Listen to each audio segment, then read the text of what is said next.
Good morning mga kabig, mga katoto. Kumusta po uli ang ating umaga? Naway okay pa rin ang ating umaga mga kabig sa kabila ng mga pasanin sa ating buhay, no? Sa ating personal, sa lahat ng klase ng pasanin, pagsubok na dumarating sa ating mga kabig at mga katoto. Ito masaya na naman mga kabig, masaya na naman mga katoto.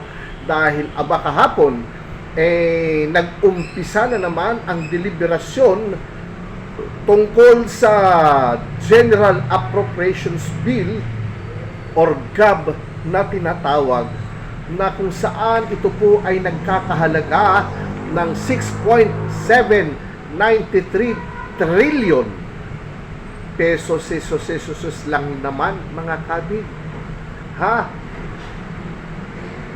6.7 trillion na tumataginting. Medyo nakakakabalang. Although, sinabi naman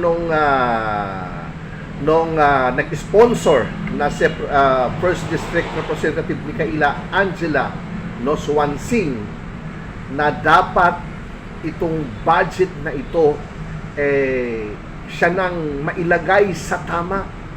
Dahil talagang sirang-sira na ang reputasyon, no? Sirang-sira na ang reputasyon ng Kongreso. Dahil nga sa mga kabig, mga katoto, ang nagiging problema, magaganda ang mga ginagawang proyekto, no? Magaganda naman po ang mga pinaglalaanan nitong pondong ito. Ang problema, kahit na eksakto, kahit na pinag-aralan, kahit na ang problema nagkakaroon ng mga insertions. Nagkakaroon ng mga pagkatapos ng permahan, doon na sa sariling opisina, sa sariling tanggapan, ng iilan, doon na nagkakaroon ng pagdodoktor ng mga pondo na kung saan dapat ilagay. Yun ang nangyari nitong budget nating nakaraan. So ito na naman nagdideliberasyon para sa 2026 budget. Inaayos, maganda. May mga allocations kung saan dapat mapupunta ang pondo. Yun nga ang nagiging problema dahil aminin po natin hindi. Aminin po natin hindi. Mayroon ho dyan. Mayroon ho dyan sa taas nagmamando kung papaano at ano dapat at kung magkano dapat para sa kapakinabangan, personal na kapakinabangan, para sa iilang kapakinabangan. Doon nagkakaroon ng problema.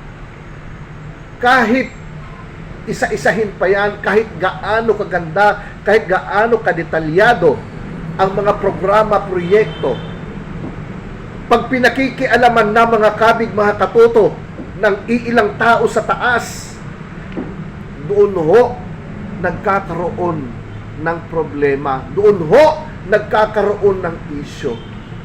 Pera kasi. Kailangan itong taong ito meron akong perang maibulsa. Kailangan itong taong ito meron akong perang mailabas galing sa gobyerno para sa pansariling kapakanan. Ganun ang nangyayari. Kaya itong deliberasyon na ito, mga kabig, mga katoto, ay walang problema. Ganun talaga ang proseso Dadaan talaga sa deliberasyon. Ang problema nga po, pagkatapos ng mapirmahan, dadalhin ang dokumento sa isang kwarto kung saan sila nag-uusap-usap. Yung mga malalaki sa taas, sila, ando doon, mag-uusap, magmi-meeting, magkano ba, papaano ba, sino ba, kanino ba.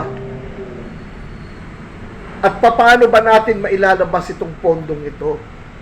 Ganon po ang tunay na sitwasyon tuwing magkakaroon po ng deliberasyon sa pondo. Sa pag-uusap, okay, wala akong problema. Nasa proseso ang lahat.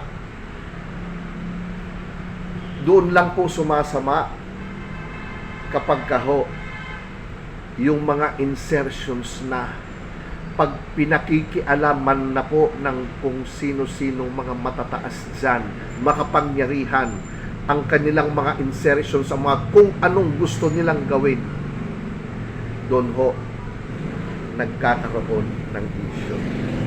Harinawa mga kabig, mga katoto ha, harinawa, mabago na itong sistema na ito.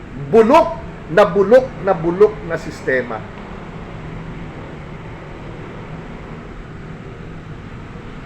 Talagang bago sila tumulong sa kapwa sa mga higit na nangangailangan, kailangan mayroon silang makukuha. Ang problema, mga kabig, hindi lang barya ang kinukuha. Hindi lang piso, mga kabig. Milyon, trilyon.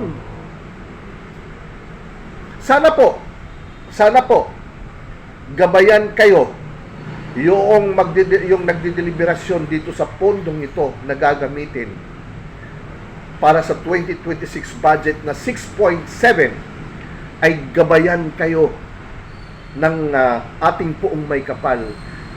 Naway ang banal na Espiritu Santo ng ating poong may kapal ay nasa inyong kalagitnaan habang nagdi-deliberate kayo